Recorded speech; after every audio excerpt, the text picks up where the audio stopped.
The White House is threatening to sue and cut federal funding if schools don't allow transgender people to use the bathroom of the gender they identify with.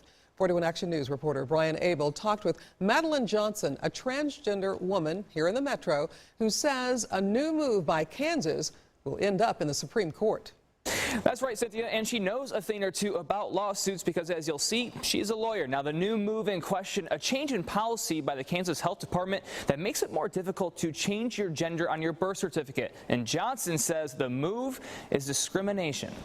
It's not a preventative thing to discriminate against one section of the population for the purposes of an illusory prohibition against childhood sexual abuse. This is Madeline Johnson, a partner at Kansas City law firm Edelman, Leeson & Myers, responding to critics of transgender bathroom equality who say letting transgender people use bathrooms of the gender that they identify with instead of what's on their birth certificate is a gateway for predators to prey on young kids. Furthermore, it's still a crime to abuse a child that way. It doesn't matter whether it happens in a public bathroom or in a private home setting. The debate ramping up this week with the White House pushing back on a North Carolina law, the administration threatening to cut funding to public schools that don't allow transgender students to use the bathroom they want to. The North Carolina law says that someone must use the restroom with that is consistent with what's on their birth certificate.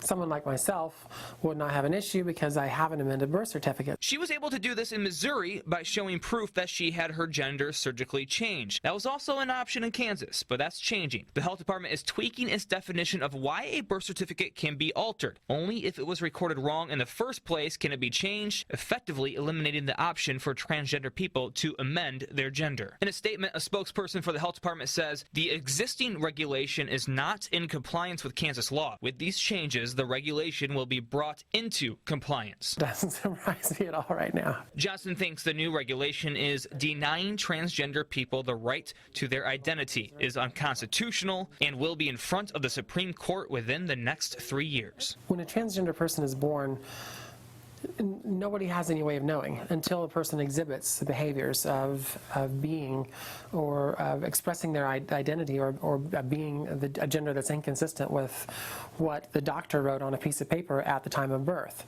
There's no way to know. Now, this isn't policy just yet, though the health department has already been sued once back in February by a transgender woman in Topeka for not following the current regulation and changing her certificate for her. Now, the policy change was presented in a hearing in Topeka a little more than a week ago.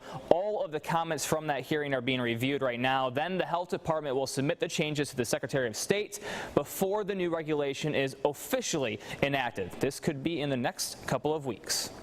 Reporting in studio, Brian Abel, 41 Action News.